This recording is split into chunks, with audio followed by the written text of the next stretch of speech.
ইনশাআল্লাহ। কিন্তু কোনো অন্যায়ের সাথে আপনারা যদি আপোষ করেন, এই জাতি আপনাদেরকে ক্ষমা করবে না। আমরা আশা করব তারা কোনো অন্যায়ের সাথে আপোষ করবেন না। তারা ন্যায়ের উপর প্রতিষ্ঠিত থেকে জাতিকে তার অধিকার ফিরিয়ে দিবেন। এই অধিকার ডাকাতরা 15.5 বছরে কেড়ে নিয়েছে। আমরা চাই সেই অধিকার জনগণের হাতে তুলে দিতে। তবে যেন তেন ভাবে কেউ যদি ধামাচাপা দিয়ে কূটকৌশলের আশ্রয় নিয়ে কিছু করতে চান, এই বিপ্লবী জনগণ মানবে না। আজকে 2 দিনের ধারাবাহিক কর্মসূচি তার প্রমাণ। সব কিছুকে উপেক্ষা করে দিন রাত বিপ্লবীরা রাস্তায় ছিল, আর তাদের সাথে আমাদের অন্তরাত্মা পড়েছিল। আমরা সবসময় তাদের সাথে সম্পর্ক রক্ষা করে চলছিলাম। আমরা পরিষ্কার বলে দিতে চাই, জুনাইয়া, বাল, বৃদ্ধ, বনিতা, শিশু, মা বোনেরা সহ সবাই যেমন রাস্তায় নেমে এসেছিল, আগামী দিনে যেন আর এমন পরিস্থিতি তৈরি না হয় যে আবার আমাদেরকে রাস্তায় নামতে হবে। রাস্তায় নামার আগেই দাবিগুলো আমাদেরকে পূরণ করে দিয়ে দিবেন আপনারা। আমরা সেই দিনের অপেক্ষায় থাকলাম। আজকের অধিকার বাস্তবায়নের আয়না ফ্যাসিস্ট আওয়ামী লীগকে নিষিদ্ধ করার এই দাবিতে যে বীর সন্তানেরা ঢাকা সহ সারা বাংলাদেশে আন্দোলনে ঝাঁপিয়ে পড়েছিলেন, আমি আরেকবার সেই বীরদেরকে বিপ্লবী অভিনন্দন জানাচ্ছি। আমাদের বিপ্লব শেষ হয় নাই।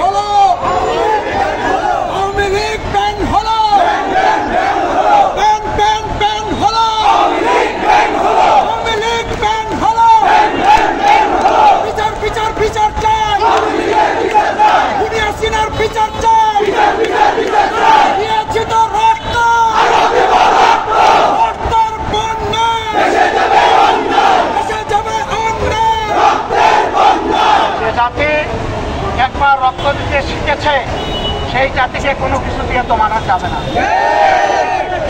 রক্ত আমাদের সন্তানেরা দিয়েছে, রক্ত দেওয়ার জন্য আমরা প্রস্তুত আছি।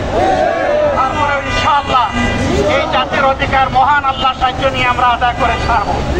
সবাইকে বিপ্লবী অভিনন্দন। আজকের মতো এখানেই শেষ। রাজপথে আন্দোলনে আবার দেখা হবে, জনগণের অধিকার আদায়ের আন্দোলনে। আসসালামু আলাইকুম ওয়া রাহমাতুল্লাহ।